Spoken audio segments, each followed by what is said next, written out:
right? It's the Maccabees who really are the ones during the 2nd century who are going to bring the Torah to the center of the community. Before that, even though Ezra and Nehemiah says it was, in keeping with the divine plan, after they had been conquered, they repent, return, but we know that's not the case.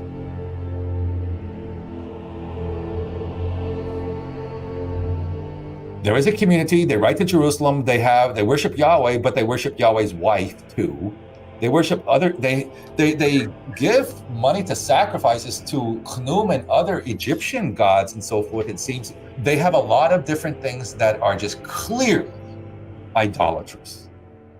And the priests in Jerusalem and the authorities in Jerusalem they should say, we would expect them to say, we have nothing to do with you backsliders. We will have nothing to do with your community. We are not going to support you to build a temple to Yahweh and his wife. The only temple, according to the Torah, is to be built in Jerusalem. We go back to one family. Now that we're defeated and conquered, we got to come together. We were a family, a nation. That's new. We don't have narratives of peoples in relation to other peoples like we have in Herodotus and Thucydides and in Greek history writing. We don't have that in the ancient Near East, but we have in the Bible. Then the question is, so what's the connection?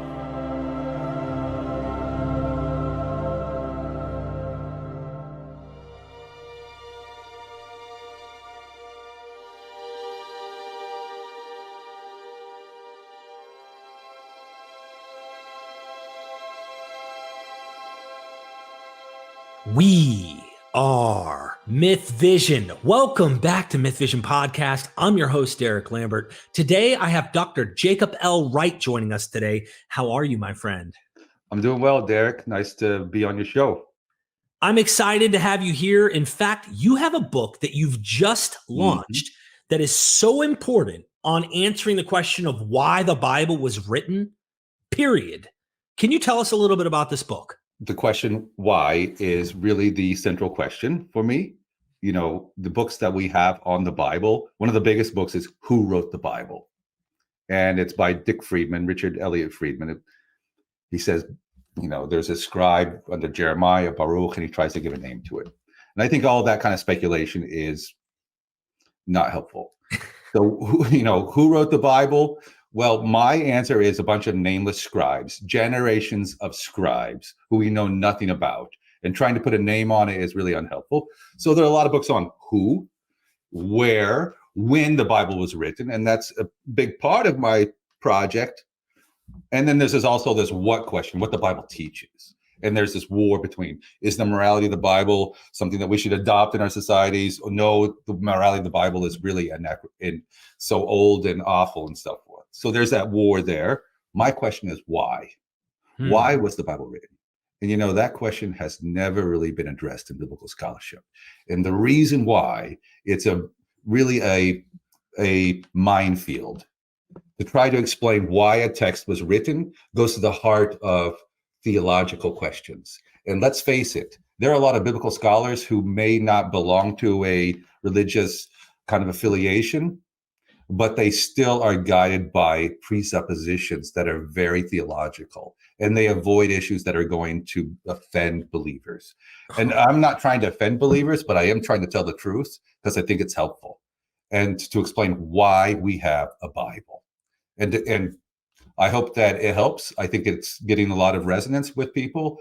It's one of the best 5 books on religion, according to the Publishers Weekly. And this is a book on the Bible. And it also, though, goes and debunks hypotheses and long-held traditions and theological positions. And it's still getting a lot of traction among people who care. Dr. Wright, your book is also up there for 2023 on the New Yorker. So this is a very important book. It's resonating with many people. I hope people watching this right now will go down in the description, get you a copy, read it for yourself, and let us know what you think about it. Because I'm telling you, this question and how we explain this, I think will solve a lot of things and change a lot of things within the scholarship of the field that I've read. So can you tell us, at least give us the tease as to what led up to writing the Bible? Defeat. My answer, that's my puppy Hank just walking out. Defeat is the answer for why we have a Bible. There was a kingdom. There was actually two kingdoms, the northern kingdom of Israel and the southern kingdom of Judah. And they were both destroyed by empires, the Assyrian Empire and then the Babylonian Empire. And because these empires destroyed these kingdoms, that's why we have a Bible. We don't have a Bible because it goes back to Moses receiving revelation. A lot of people now maybe don't agree with that position, but they still try to trace old texts back to King David and Solomon's court and so forth. Maybe we have some old text, but they have been thoroughly reshaped as a roadmap for survival for a community that had been conquered. Now, that's a problem for many people, you can imagine, right? It explains all of the Bible, all of the theology, all of the religious innovation, the very fact that we have a text. It explains it by natural reasons, very humanistic reasons. And for people who aren't easily offended, like the Adam Gopnik at the New Yorker, they find real truth and meaning from this because the truth does help us, right? And I guess religious conservatives might be offended by it. I get some emails, quite a few every day about this. I get someone praying for me, hoping that I'll accept Jesus. I'm Jewish, but Jesus was a nice Jewish guy, but I'm not going to accept any kind of stuff that doesn't get to the heart of truth. And the truth is going to set us free. I really do believe that. And the truth of my project is the Bible is a human response, an ingenious one, but a human response to defeat. It can be thoroughly explained by a community living on the margins who don't know how to survive when empires are no longer allowing them to have kingdoms and to have territorial sovereignty and a palace and so forth. And they reorient their attention from the king to a god, and they reorient their attention to a text. You actually are in the vein of exactly what MythVision's all about.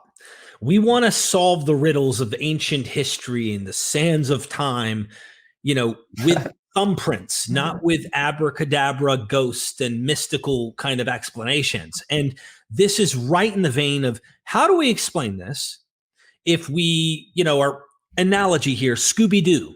Growing up, I used to watch a lot of it. And there's always a ghost, a demon, a monster people are always searching for.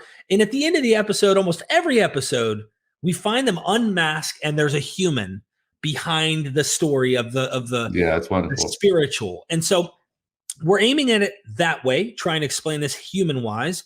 And it was defeat that led this way. Your book chronicles different texts and goes through different material over time. Can you kind of let's lay out a bit. So there are 4 parts to the book. And in the first part, I go through all of the biblical narratives side by side with the archaeological record and the historical sources. And I show how the two really diverge drastically. If you look at an introduction to the Bible that's being taught within colleges and seminaries and so forth, they're not helpful because what they do is they begin with the narrative and try to show where it overlaps, where it doesn't, but it's kind of just a messy thing. What we try to do as critical scholars is to separate the archaeology and let the archaeological record speak, the pottery speak. The pottery is the stuff that we find. That's the most important stuff because it allows us to date things. And then allow the text on its own to have its message. And we try to come back and say, so when can we date this text on the basis of the archaeological record? The text that we have has been transmitted. The oldest copies we have, we found around the time of Jesus. But scholars and everybody believes they go farther back. How much farther back is the question? I don't think it goes back to King David and Solomon and all these kings like they're trying to argue. And the reason why they're trying to argue that is because they don't want it to be just about defeat. If it originated somewhere in the sands of time and what have you, and it can be traced to a time of where the kingdom was prospering and flourishing and all of that, then It could be someone sitting under a tree thinking about what is true, what is right, and coming up with this. But if it's all a response to trauma, collective trauma, and a way to bring communities together, that's problematic because it sounds like social engineering. Well, social engineering happens a lot, and it can be problematic, and there can be good kinds of things. And this is a text that has problems, and there's good stuff to it, but it's thoroughly human. And so in the first part of the book, I go through the archaeological record, and I show all these archives that we have, going all the way back, for example, to the Amarna letters from Egypt that show that Egypt was actually in the land. Israel couldn't have escaped Egypt because when they go to Canaan, the Egyptians are there waiting for them during that time. And I look at different archives and through the history. That's the first part. And then I start talking about after defeat. What were the steps that they took to move their attention and orientation from a kingdom and the palace and King David to the stuff that we have in the books of Genesis, Exodus, all of that stuff. And that is this prehistory that they create in order to show that, hey, we were a people before there was a kingdom. We can also be a people now. And so they construct a past that is mythic. Right. And you know very well that myths do contain valuable insights. But let's be honest about not trying to make them in some way mixing the kind of historicity and so forth. And all of my colleagues, not all of them, I shouldn't say, but many of them just get fuzzy around those details. And I think it's helpful. I know that you've had people on the show who are more, akin with my approach, that we need to be very clear about these things. We're not trying to offend people. And if you are offended, then maybe you should grow up. I move in that second part to looking at how the Bible emerges around the kinds of questions that emerge in this time of imperial occupation. The Persian Empire is controlling the world. And then there's this little community around Jerusalem and the north and so forth, and they're working out their issues. And those two other parts are just looking at the different kinds of what are the themes of the Bible. Let's look at various kinds of things that people are really concerned about and show how they actually are responses to defeat, to conquest. And I go through each one of them, from theology to all of the kinds of things around books that you would never imagine were like a response to defeat. And I say, this is the best explanation. This is really interesting to consider and think for the viewer.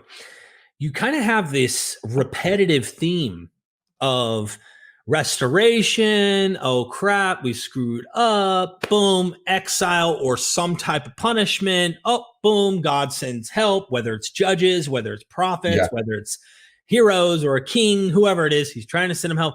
And this idea of over and over exile, restoration, all the way from Genesis, really till you get to these late prophets and dealing with Persia and stuff. And and I kind of wanted you to tease us with some of those examples. Like, I'll give you an example. I interviewed John Collins, right? Flew up there, saw him the week he was retiring. He handed me a bunch of books to take home. I felt like a lucky guy. Nice. And I asked him, hey, do you think the Exodus ever happened? He laughs. Of course not. I don't think the Exodus happened. Well, what do you think it was? And I would probably putting words in his mouth that I shouldn't. But I think he said something like a king who was exiled from Israel was sent to Egypt. He escaped during some trial or bad situation. His people were like, get out. And they were going to kill him if not. So he left to Egypt. And then later he comes back. So based on this real possible king that really had to go to Egypt to escape, then comes back and he's restored. And I can't remember if this is... It's in the Bible. There is something like that. It's in the Book of Kings. Yeah. So that was his thing. He thought, well, it could have been then. He's not certain. But your point is to say, post-defeat, here we are exiled to Babylon. We get rescued. Notice they always give the credit to Yahweh for what Marduk, if you actually look at the sources, it's like Marduk was the one who actually did these things, but Yahweh gets the credit. And then they're coming back to restore and build Jerusalem, and it's always the elites who are writing this stuff. Do you think the Exodus with Moses is actually a Persian potentially post-Persia, even Greek invention of a story. Like you said, they're creating the mythical history of the past. Good question. So what Professor Collins says, where he tries to come up with a scenario is, I think, helpful. Yes, the Exodus story is very much a product of the Persian period and later, especially the way we know it. The book of Exodus, we can see it being shaped in the Persian period. What Collins is saying is that there has always been this escaping the Levant, Canaan, and going down to Egypt, because Egypt was a place of asylum, and then coming back. And that's a routine that we see all the way through the Bible and also in extra biblical sources. So the idea of an Exodus is really not that new. It's just a common thing of peoples who live in Egypt moving out and coming back in and all of that. And the Bible picks up on that. We've made a big deal about it. And the reason why we made a big deal about it, it's about salvation. Christians love the idea of the Exodus because it means God saved a people from bondage, and they spiritualize it. And if the Exodus didn't happen, then it's possible that Jesus also will not, and that salvation, I explain, but is very much an attempt to say, no, our kings were not the ones who did this. Our God is the one who did this. Why? Because our kings no longer exist, right? The kingdom has been wiped out. So they have to say, well, they don't have to, but they come up very creatively with this. They say that long before we ever had a kingdom, we were in Egypt. It's a common thing. A lot of us come from Egypt. We were there in slavery, and who brought us out, who saved us? The word is salvation, saved us, Yeshua. Same name as Yeshua, Jesus, Savior. But the one who saved us was, according to Christians, Jesus' Father, Yahweh. And that is, like I said, an attempt to say, well, the real center of our community is our transcendent God, not a political institution like that has been wiped out by the empire. And you say that too often, you get emails. You get some real death threat type emails, because you know why? It makes sense. It really resonates. People read this and say, yes, that makes sense. I have to say that when I started to read in this stuff when I was in college, it really was eye-opening too. And I expected that scholars would continue along in that vein, but it's so strange that they still are trying to be fuzzy, trying to say, oh, let's just be clear-cut. Conquest is the point of departure for the Bible, not Davidic conquest of other peoples, like they say, but the Davidic dynasty being conquered. And there are two conquests. One is from 722 by the Assyrians. That's the northern kingdom. And so that kind of move towards responding to defeat and moving away from the palace is already embedded there a little bit. But it would be wrong to say that the Bible goes back to 722 or around that time, because whatever that was just an idea. Maybe a little bit of text, but very little. What really snowballs into the corpus that we have is in the Persian period and in the Hellenistic period. And it's not minimalism that I'm trying to argue for necessarily, but I think we need to be a little bit more courageous in stating the facts. And the facts are, the Bible really is through and through a survival manual for a community that no longer has a kingdom. This kingdom idea, I hear many scholars debate whether or not there was ever a united kingdom initially, or if there were two disparate kingdoms side by side. Oh, yeah, and so I must ask you, my friend, I like that. What is your stance on United Kingdom? Is the United Monarchy. The United Kingdom is probably not what we use because it's too much like England, but the United Monarchy is a huge thing for people. I never understood it. Why is that so important? And I think it's a lot about David, and I wrote a book on David too, and it's like I never quite understood the infatuation with David. I try to show David he was just a warlord, kind of an early mafioso who had his band, and he went around and he carved out a little kingdom, and there was nothing about Goliath and nothing about Israel in it either. He's totally Judean. That really pissed people off, that David has nothing to do with Israel. And I developed that idea in my book, this book we're talking about. So the United Kingdom, or the United Monarchy, is an attempt, I try to show, of Judah, right? There's two kingdoms. Judah tries, the Judean kingdom and thereafter tries to say, we were already at one time connected. Jerusalem was the capital that our God chose. The Davidic dynasty was the one that he chose to be the ruler over the nation. And it's all an attempt to bring people to Jerusalem, to the Davidic dynasty, and say the reason we have two kingdoms was because Israel sinned. The northern kingdom sinned and they left us.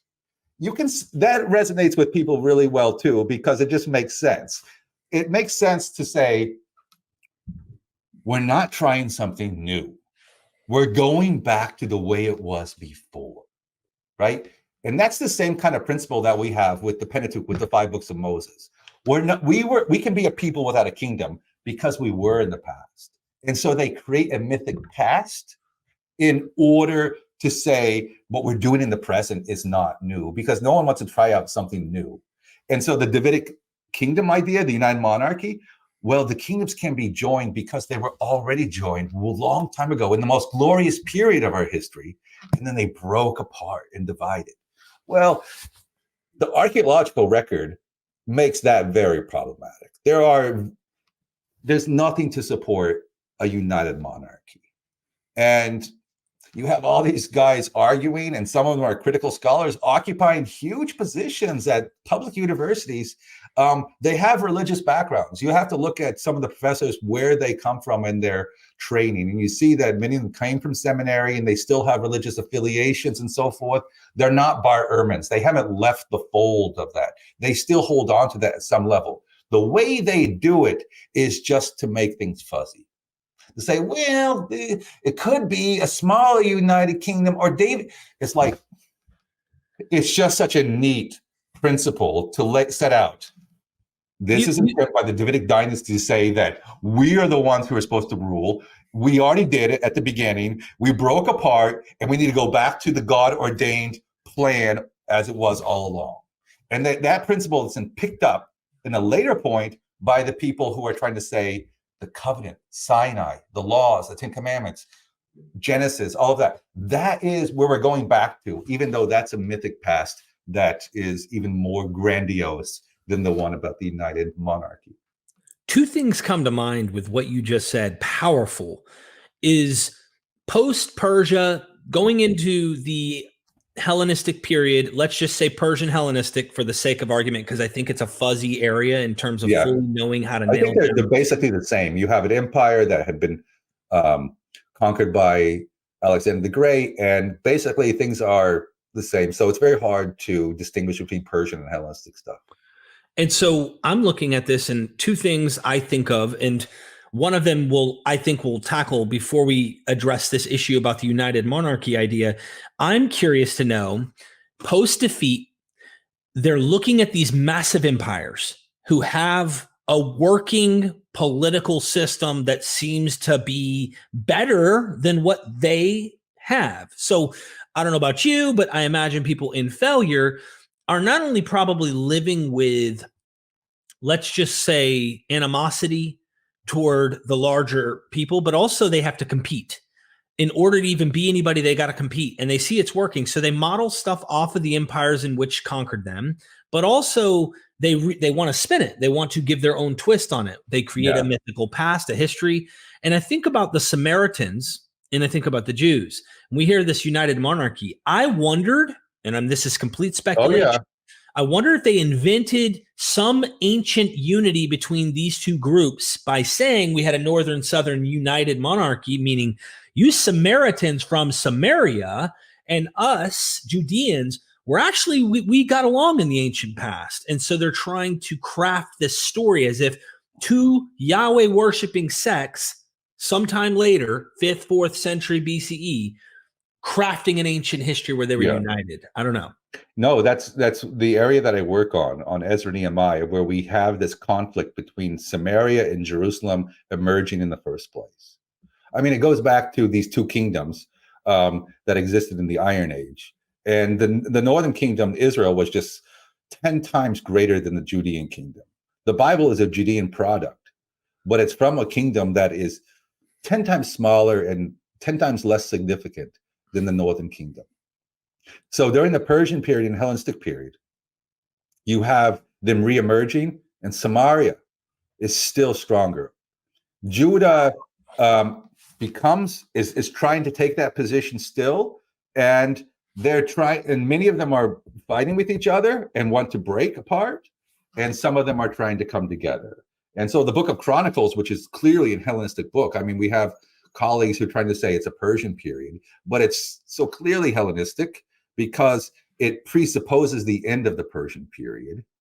Like Ezra and Nehemiah tells the whole story of the Persian Empire. You can't say that's from the Persian Empire because it's reflecting back on it.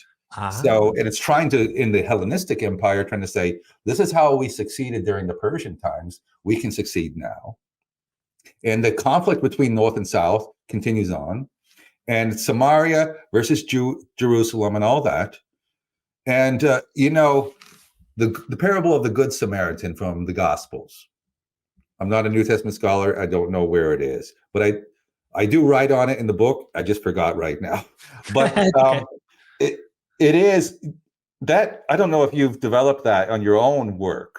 Have you thought about that? When the parable of the Good Samaritan is like, it's an answer to who is my neighbor. Mm-hmm. And then Jesus tells the story about this Samaritan who's better than the Levite, who's better than the Judeans and so forth, who takes care of this guy. Right. And that is an attempt to say, my neighbor, we are one people. The North and the South, so Jesus was very much about, there is a larger community. It's not just about Judeans. It's not just about Jews. There's a larger kind of concept of a more broader people of Israel, if you will. And a lot of people have read the Good Samaritan parable as, you should love everyone, or everyone is our neighbor. But Jesus didn't tell a story about the Roman soldier. It's not like trying to say we should love the Roman soldiers are our neighbors. No, it's the Samaritans. They're our neighbor. And that is just continues the kinds of text that we find in the book of Chronicles and so forth that try to show, Judah must treat Samaria better. Samaria must treat, and it's just all one way it develops it. It kind of also tells me, as someone who sees it all the way here in this late 1st century material, possibly early 2nd, depending on the book, is that there's still a struggle between these two category of people. And so this goes on for centuries where they're competing. And I imagine there are other versions of Judaism. Well, it really, what's the truth behind your position is that it really starts to emerge under the Persian and Hellenistic period in a new way. So there are these kingdoms that fought with each other, but there was no struggle because the northern kingdom was just strong and didn't even care about Judah. The northern kingdom gets wiped out. It's Judah, the southern kingdom, who cares about trying to usurp that position, usurp that tradition, and trying to make it their own. So Jerusalem, after Samaria is gone, Jerusalem's trying very hard. But that all of it is very much a part of, after they're both of them gone, now Judah and Samaria are struggling. And so much of the biblical record in the Hebrew Bible belongs to the same conversation that is in the New Testament. And a lot of scholars want to say, there's the Old Testament, and the Old Testament period ends, and then there are these centuries, the intertestamental period, and in the New Testament, as if there's this big gap. My scholarship is saying there's no intertestamental period. It's the intertestamental period is when the Bible emerged in the first place. Wow. Drop your mic. All right. That was powerful. There's so much that your book gets into and covering. I love that you bring up Ezra and Nehemiah. You're talking about a lot of these later books and reshaping earlier ones. I think this is like the most clear, profound way of approaching why the Bible was written. And I wondered, this is a little speculative. I understand there's scholarship like Janvim Vasilius. I butcher these names. Wrote proposing whether or not this is true. It's still an interesting hypothesis.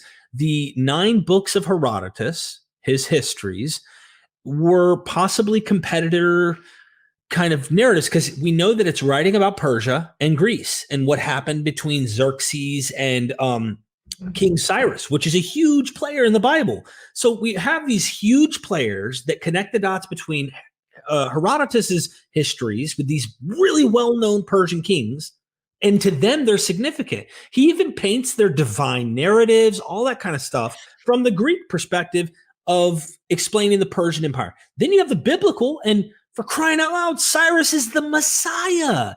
What are your thoughts about this? Whether or not he's completely right on they modeled their mythical past of history and comparing it and try to create like a new histories Herodotus kind of thing. What do you think about this weird thing happening here with Herodotus and the biblical narrative and this pivotal point with Persia? Okay, so that's not my field of expertise by any means.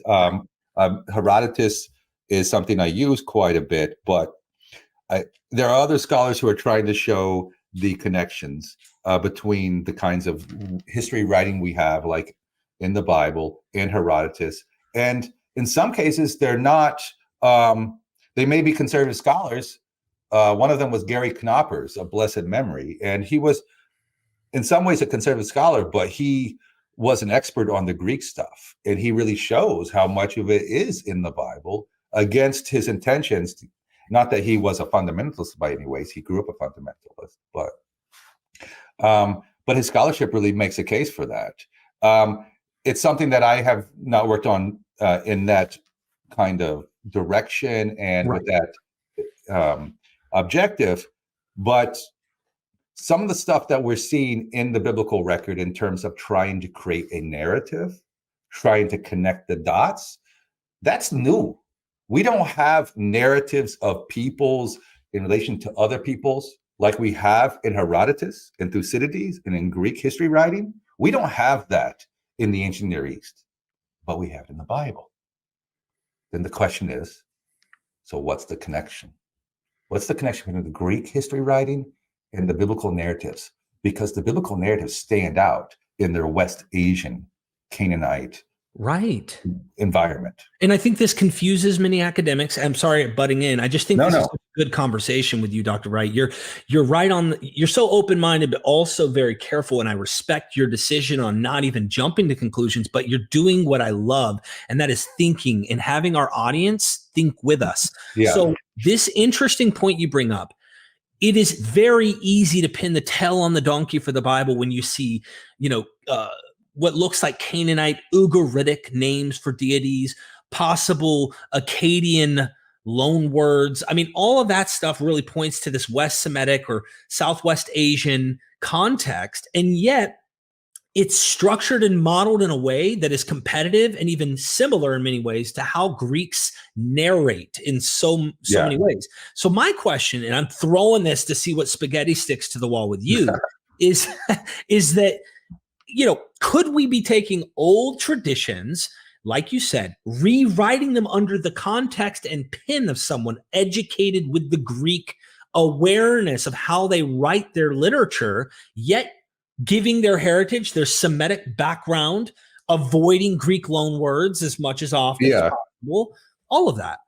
I think you're right. And it's like scholars go through the text with a fine-tooth comb, trying to find an Akkadian loan word or some kind of evidence for an Iron Age dating, which means like before defeat. They're very interested in the Iron Age because, once again, they want to get away from defeat. They don't, because that makes it all human, thoroughly human, healthy human. as Nietzsche said. And so you have to remember that in our own languages, in our own traditions, we have loan words that are or sayings that are very ancient. We don't even know where they come from. They could be centuries old. That doesn't mean if somebody in 1,000 years from now found one of our letters or our text or whatever, and we use some kind of expression that actually emerged 300 or 400 years ago, that someone could make a case, well, this text on this iPhone that we found, actually, we're going to have to date the whole iPhone 300 years earlier because it has this word in it. And that's almost what they do. Like, well, there's one word in this text, therefore we're going to date it all 300 years earlier than what critical scholars say. And even critical scholars do that. It's hard. We should talk sometime about how the field works, because the SBL, the Society of Biblical Literature, is this huge guild of scholars. There's evangelicals, there are Jews, there are critical scholars, there's a whole spectrum of where my point is that the critical scholars that are really useful to read, they still kind of make things fuzzy by saying, here's some loan words. We have to be skeptical about late datings. It may be not, but this loan word shows that it could be early. And it's like, that's not helpful, because the whole picture just fits so well. And I think I lay that out in a new way so that it resonates with people. And you'll have to see how I do it. And I think that's good. Listen, the reception is really good by non-biblical scholars. It also is by biblical scholars, but I think that the biblical scholars kind of gulp from it. Because you think that's because it's competing? It's almost like, how dare you steal my thunder? It's not about that. I'm just like popularizing. That's not what I'm doing. Actually, the book, I did not expect it ever to take off. I didn't write a popular book. It's by Cambridge University Press. Someone sent it to Gopnik, who's this like literary critic in New York who only reviews several books a year. And he picked it up and said, damn. And he wrote a review of it in the New Yorker, which blew me away, blew everybody away. And there's other people who are doing that because they don't have any vested interest in this. I wrote this book actually for scholars and for students. I did not write it for it's easy to read because I don't like to write things in a complex matter, because a part of scholarship that I think you appreciate is taking very complex matters and making them easy to understand. Yes. And I think a knack for that, at least in the writing. I'm not sure I do it in communication as well, in oral communication, but in the writing, I do that, I think, pretty well. And what they're mad about is that it's setting out so easily for a broad audience, an idea something that they may have been worried about, but no one had really developed and taken all the way. There was one guy, the Germans, right? The Germans are still the best, I think, in terms of critical research, not only in biblical stuff, but in a wide array of things. Just wonderful universities where they have total freedom from the religious institutions, so that they really are supposed to be scholars without any kind of, and that lends to cutting edge research. So this guy, Julius Wellhausen, like around 1900, he came up with the idea, or didn't come up with it, but he developed it a bit about defeat. And once again, kind of fuzzy, but pretty clear. He had to leave the theological faculty for it. He had to go to another school and teach in it. And Wellhausen is, for many people in my field, respected, but kind of seen as the devil. And why? Why is he the devil? Because he just lays out things that people see, damn, that makes sense, but I'm going to work my whole career to show that it's more complicated than what he says. And if I can just add a little bit of nuance to it, people might just throw him all the way out with the bathwater. And I don't think Wellhausen gets it right in many ways. And I try to really show that it's a much more concerted effort after defeat. He has a lot of stuff that goes all the way back to Moses, but writing in 1900, that's forgivable. Right. You're 100. And I read some of that 10th century, 11th century BCE, and I'm like, I breathe. Yeah. I'm like, I mean, come on. when he was saying that, it was radical because he left some stuff that may go back to Moses or whatever, Right. but he took so much away from Moses and from David and from all of them that he got in a lot of trouble. And today, I take everything away from them. And yeah, well, Other than possibly, and I say possibly, a memory. And but even then, like, you can't prove anything based on a memory. And if the and I'm talking about the memory of a dynasty or a people, but the fact that they constructed this narrative and it goes against archaeology, you're really, like, your book is going to show, like, you're really barking up the wrong tree of assuming this is what actually happened as it's documented. Is there a name of a guy from way back? Probably. Could be. That's but at that point, what's the important point? It's really the story that you're reading, rather than could they have known a name from 500 years ago that's Southwest Asian in heritage or something, or a dynasty of a tribal people, all these interesting things. I think that also, if I might add, this point is that there have been scholars who will, like, downdate everything, make it to the Greek period, and they're often very simplistic. Right. And what makes my work controversial is that no one has ever said Jacob Wright is simplistic. There's a lot of nuance. There's a lot of archaeology. One of the most respected biblical scholars in Hebrew Bible. I teach at the top program in PhD studies at Emory University. All of that. So it's not somebody who has an agenda to kind of just debunk the Bible. Right. I'm an intellectual, and I want to be honest about it, because I think we learn a lot about how humans respond to catastrophe. And we're facing catastrophes right now. We're arguing with each other as if we have all the time in the world, but if you can see where we are, we're on the brink of disaster, like ready to fall over a cliff. And I think we need truth in our time. And we need good scholars to do this, and scholars who have courage. And it showed me also the reception, which is nice, that if you have the courage and you write with beauty and clarity, it will gain traction among people who I really care about, like Adam Gopnik, and not worrying about what my colleagues in the field who are going to nitpick with me. I don't care about them. Well, let me ask you this about the book. And if you could tease us with a few examples off the top of your head that you could think of. Early in the book, the Bible, I'm speaking of, can you hint at some key elements among these books that tell us or hint at us? So what are some of the motifs that say, hey, this happened after the destruction of Babylon or post-Persia or something? Is there a certain theme that we see? Well, we talked about the Exodus, right? So that's a big one. And as I said, there's a longstanding move between Egypt and other places. But what we have in the Exodus story of the book of Exodus of the Bible is very much an attempt to say, we did it without the king. We no longer have a king.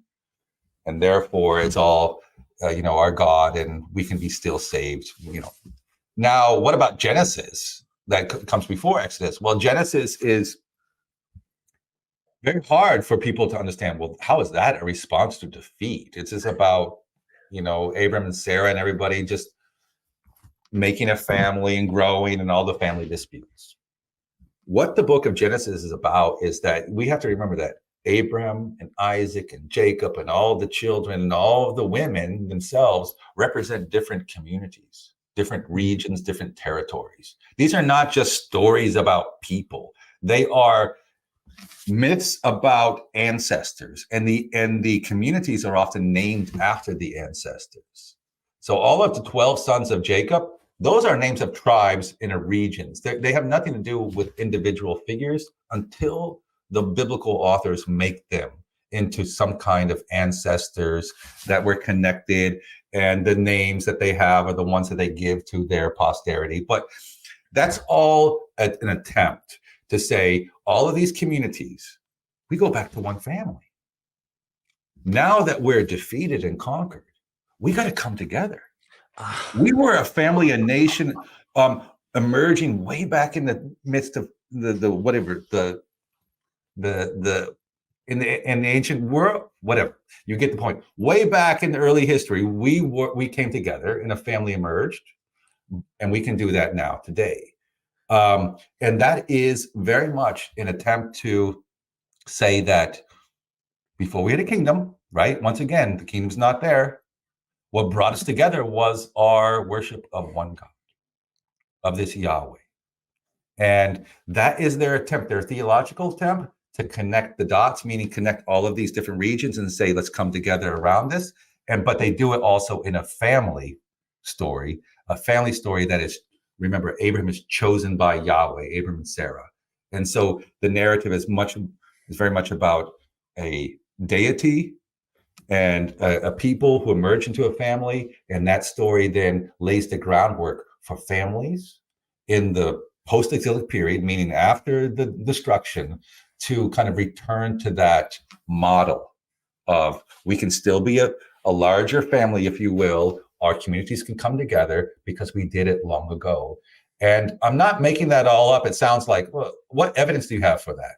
We can find all of these names and different things in the older sources as well as extra biblical sources, and they have nothing to do with the book of Genesis. Right. And the book of Genesis is what creates a narrative out of them. So you have family bonds or mythic narratives constructing how these other tribes and various groups actually connect in our family, which is interesting. It's a genealogy. You also see a lot of those genealogy kind of moves with the Greeks, the way that they have genealogies as well. But I think of the Sumerian kings list, but it's not quite the same. That's really, those are all kings. And so what I find interesting about what you're saying is you got, let's create a past for these tribes. You also are saying this is post monarch. So now you're meaning, or better yet, this is post us having kings, which is why the narrative. So you mentioned this. Yeah, go ahead. Yeah, go ahead. The Sumerian king list. I talk about that, and it's so there's this narrative from one king to the next king to the next king, and we have them in the Bible from one king to the next king. And the Sumerian king list is very, very old, right? Older than the Bible. But you couldn't make a case that the Bible is old on that basis, because the way the Sumerian king list works, it's all about the kings. And the biblical sources are saying, yes, there's some kings and there's dynasties and so forth, but they're not at the beginning of our history, right? They create a mythic prehistory. Right. And that goes for most of the Bible, from Genesis all the way to the narrative of, just to remind you, is from Genesis to the book of Kings. The book of Kings ends with the destruction of Jerusalem. We don't have that in Christian Bibles, but in the Jewish Bible, and you can see it a little bit in the Christian Bibles, that's the original narrative. It ends with defeat. And that narrative only has one book, really, maybe two books, the book of Samuel and Kings, that talk about this. All the other stuff that people read today, no one reads the book of Kings, right? No one teaches the book of Kings, maybe a few stories about Elijah and Elisha, but it's not really stuff that people get most of their theology from. They get their theology from Pentateuch, from Genesis, from all of that stuff. And all of that stuff is very easy to see as a way to preface this history with all of these things that are going to be essential strategies for survival for communities who no longer have that kingdom. Once again, go ahead. I was going to say the Judges condemns the idea of kings. Like, they're already pointing toward the idea of kings are coming, and you're going to see why that isn't good. But at the same time, you're also seeing promises of like later, so they can't let go of the memory or the idea of us. One day the Messiah will come, and one day, we'll have this kingship that'll be ruled by God, where God will actually come in. So they kind of don't want to let go of that, but they also have to explain why we don't have that. Yeah. And one of the more important points about this is that you have people who are looking at the book of Genesis and they find these parallels, and they're trying to make a story about how things come together, let's say in ancient, oral tradition, and this goes way back and so forth. And I'm trying to show it's not oral tradition that makes these stories. It's not something that goes way back. It's the attempt by scribes. So to answer the question of like, who wrote the Bible? It's attempt by nameless scribes over generations to connect various communities together in a literary way through text, not through oral traditions, not through things that people knew all the time. There is one kind of new approach, the documentary hypothesis, right? It goes back to Wellhouse, and he was the one who really popularized it. It's the JEPD. I don't know if Yes. your viewers will know a lot about that, but it's not useful anymore to know, because that theory really doesn't hold water very much. That theory says all these sources go back to the kingdom period or Right. earlier. Even the latest source, the priestly source, is like pre-exilic. If that's the case, and most Americans kind of follow that, if that's the case, then my whole thesis is wrong. I'm saying everything is a response to the defeat. And there's a neo-documentary hypothesis, and it's defended by some scholars at big schools throughout the US. And it tries to argue that actually these sources, they knew nothing of each other. So there's the one source that tells about the Exodus and another story that tells about the Exodus, but they don't know each other. These sources, whatever, how you imagine that. And the problem with that is they can make a claim that because these sources are telling about the Exodus independently of each other, that there must have been a common tradition about the Exodus. Right, right. So our approach that I learned from Germany, in my work in Germany, I spent most of my studies there, is no, there is a text. It's like a snowball, and it grows in each generation. So there's this kind of early idea about this Exodus, and it just emerges. Or the early idea about maybe some ancestors, but you can't get back to it very much, but you can see how it grows in each generation. It's not a bunch of independent sources that were compiled like these neo-documentarians say. They were compiled by one editor. These are older historical sources. Right. They may not tell the history, but what they do show us is that everybody kind of agreed on the basic outline of Israel's history. And I try to show the basic outline of Israel's history is a construction by very intelligent scribes, but they're doing it with an eye to their communities, bringing them together, unifying them, trying to give them something that will hold them together when they no longer have a palace to do so. So just to emphasize this, I'm glad you went into more weeds here, because people on my channel are very sharp. They love the deeper, more critical, let's get into the mechanics of Dr. Wright's position here, because he's saying something, it resonates, what he's saying makes sense. It explains this broader picture.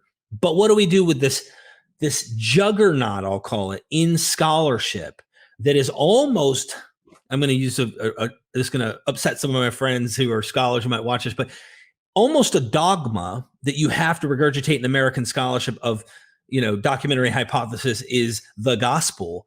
And you start challenging that, you're fighting against, your community of academics. Oh, yeah, they're very vicious. A lot of the scholars who are defending this documentary hypothesis, they can get very personal in their attacks. It's just, I don't know what rides on it. I don't know why they're so personally invested in it. Some of them claim not to be religious very much at all. But once you start, I think once again, it's like with the reception of the book.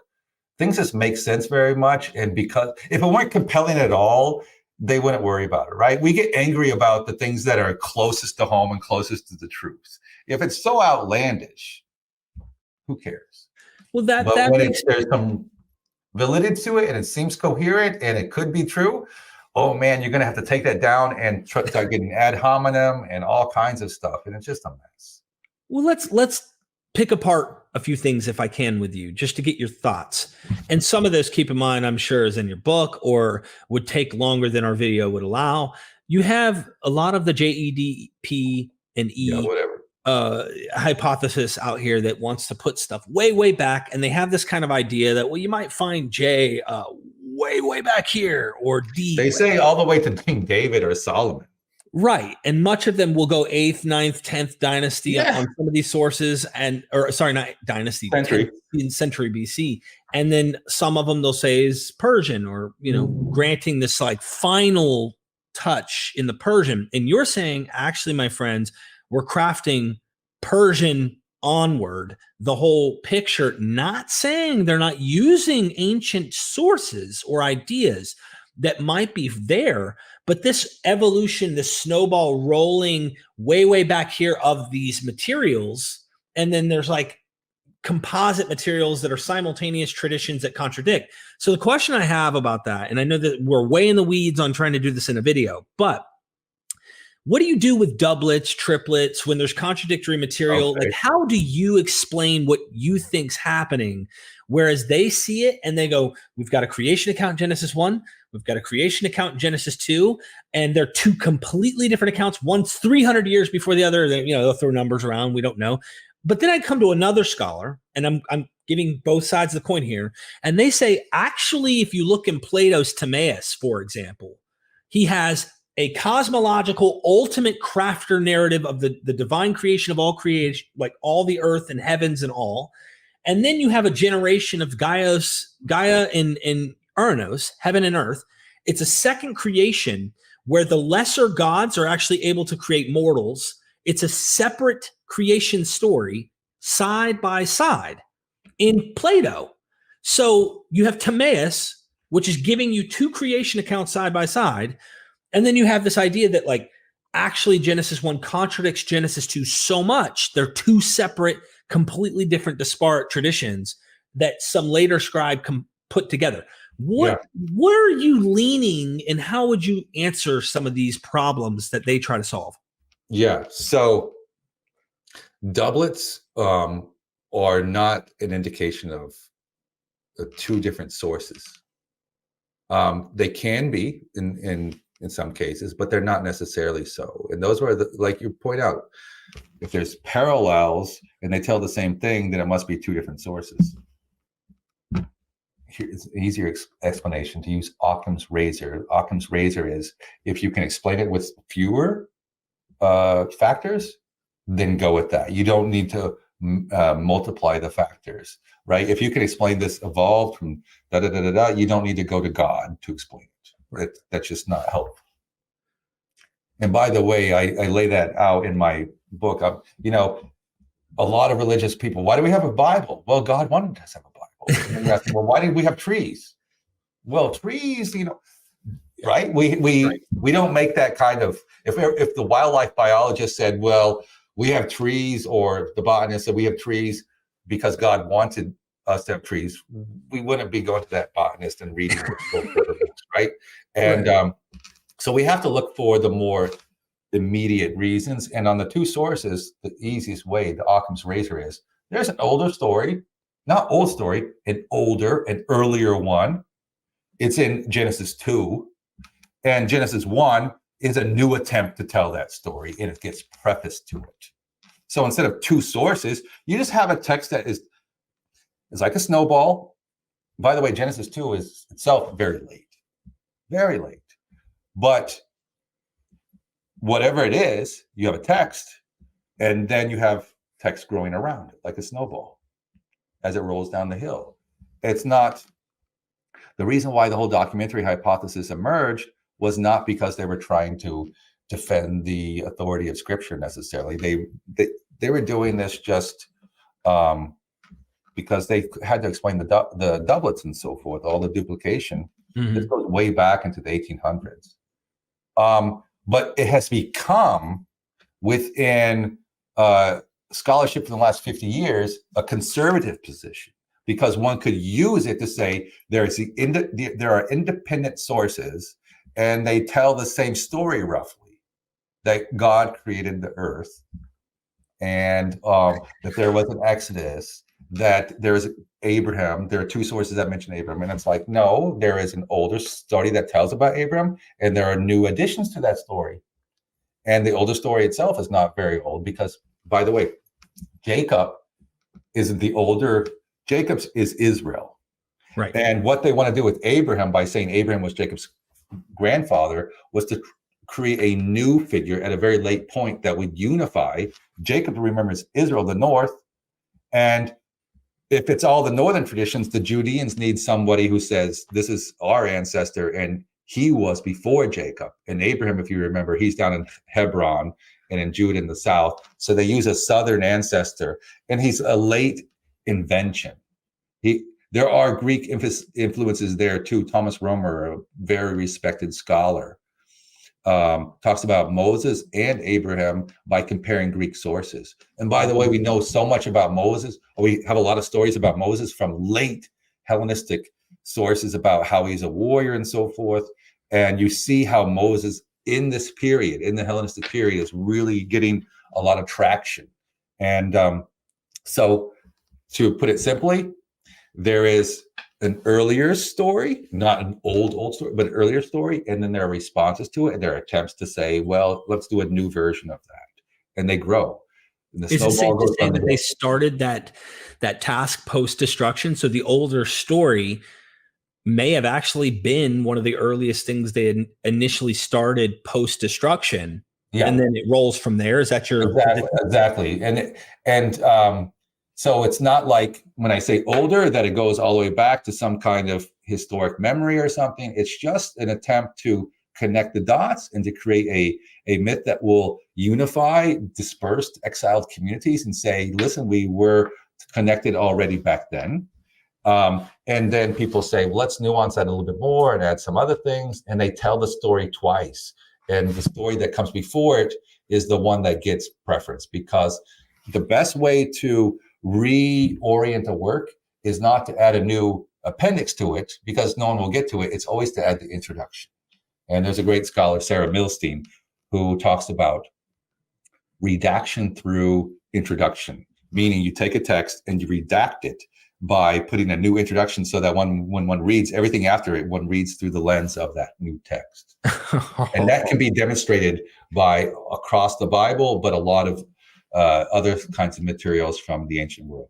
I was going to ask you, like, when we get into King David's story, right? You have a whitewashed version, it seems, and then you have a version that's like, this guy was like a murdering crazy, like this guy did some horrible things. And I know that like Joel Baden and others who've written on that try to. So you have to start out, 1 Samuel 17 is the story of David and Goliath, where he's just a hero. He trusted Yahweh. His brothers are scared. He has a lot of courage. But 1 Samuel 17 is one of the latest texts of David, right? And we have the Greek version, the Septuagint version, which is even simpler. And we can see how the Hebrew version is later than the Greek version. And it's a late text to kind of say, before David actually became this reprobate, he started out as a pretty good guy. And so that's an attempt, like through introduction, to say we can actually be nice to David because he went off the wrong way, but he began well. Oh my gosh. Okay. So bonus material for you viewers who've made it this far. And I'm glad you saw the teaser in the beginning of this video of some of the things we discussed. Elephantine. I need to talk about this very, very controversial settlement, a Jewish settlement, a Yahwist Jewish settlement with their own temple that is not central, as Deuteronomy wants to put it, in Jerusalem. They're writing letters to Jerusalem asking to rebuild it. Egyptians burn it down because I think, if I'm not mistaken, they're sacrificing certain animals that they found sacred and holy. And there might even be hints in the Exodus. I heard from one scholar saying that this is Exodus and its final redactions are happening so late that there might be hints at Elephantine in that material, trying to say like, hey, the Egyptians are not okay with you guys killing these certain animals in your temple. I don't know that for certain. No, there is a lot to that. And tell us about it. I'm an expert on the Persian period. And my first book was on Ezra Nehemiah and all that. And Ezra Nehemiah talks about, okay, the Jews after the destruction during the time of Cyrus and the Persian Empire and all the kings that came after, they returned and they finally got their shit together. They finally came together and started refocusing their life on the Torah, on the law, on the temple, on obedience and service to Yahweh. And that's the ideal period because that's where the community is fully devoted to the Bible in a certain sense, right? The Bible doesn't exist yet, but the text They call it the Torah, the books of Moses. And everything after that is just commentary, right? All the religion, Christianity and Jewish, Judaism and so forth is just kind of builds on that. What is true about that is, yes, Judaism builds on Ezra and Nehemiah and Christianity and so forth, a community that comes together and wants to have the text read, like in church services today. It builds on that, but that's all aspiration of the scribes. That's a kind of vision for this. That was not the case in the Persian period. Even in the Persian period, in the late Persian period, the text from Elephantina, from this little colony down on the Nile, guarding the Persian Empire. There were Jewish soldiers there and their families. They're guarding the borders of the Persian Empire. And we have all kinds of texts, most amazing stuff.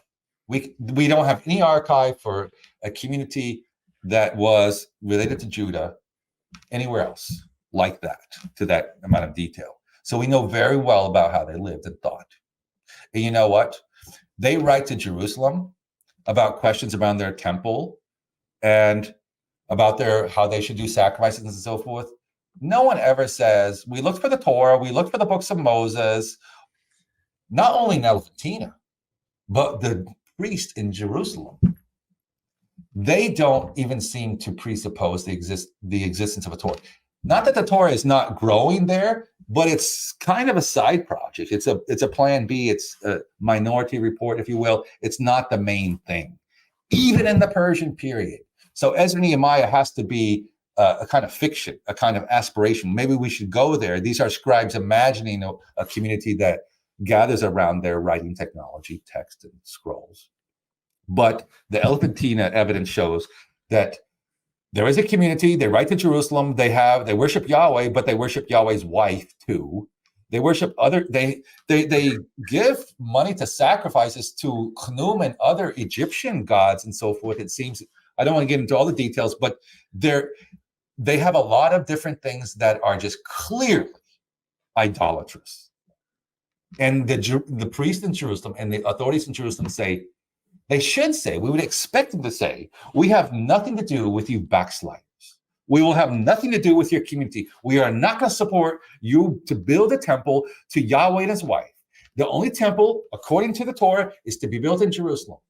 That's what the Bible says. Only the one place where, well, we have the evidence. We know all about it. The temple's destroyed. They're trying to rebuild it. They're writing to Jerusalem for help. And no one ever thinks to say, you guys are backsliders. You guys are doing evil stuff. No, they accept what they do.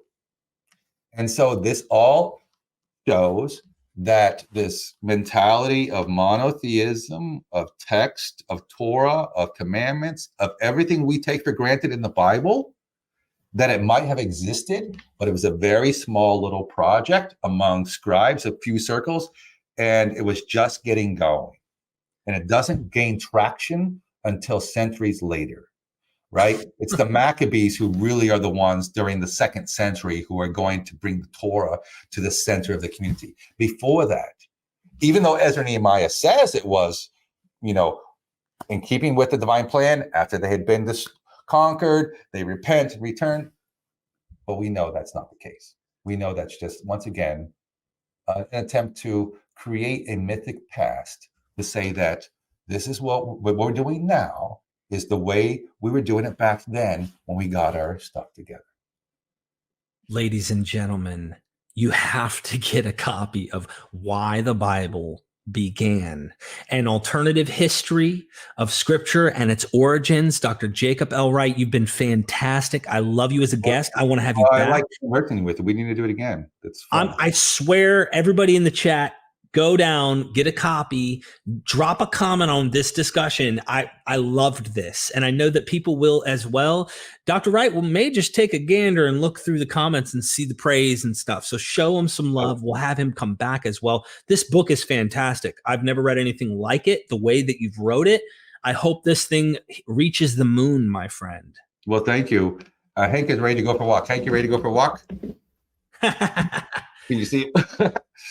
He's so tired of hearing about the Bible. Every time he hears the Bible, he lies down and takes a nap or gets up and goes down to the basement. The word Bible is like, ugh. I really, really, though, seriously appreciate your time. And I hope that your dog doesn't hate me yet and His that name is we Hank can. Ben Aaron. He's a priest. But let's do this again. And maybe the audience will have some ideas once they've read the book, can tell us what they'd like to see us discuss further or elaborate that they thought was amazing about the book and tease the world with. But I Yeah, do I'm hope happy to come on and talk about more about the Eleventina stuff or the archives, because that's will get us into the weeds, but in a very concrete way. We talked a lot about kind of the theories and the setting and how this all works within biblical scholarship, where we expect them to be much more critical than they are, and they're not. But we need to talk about the heart. People need to be equipped with knowing about, here are 3 archives. And these archives make it very difficult to accept the biblical narrative, but they help us understand why we have a biblical narrative. Right. We can appreciate the story when we understand it's not history. Wow. And I think that's where the power of it is. It's in the story. It's not in the reality of it actually being the case.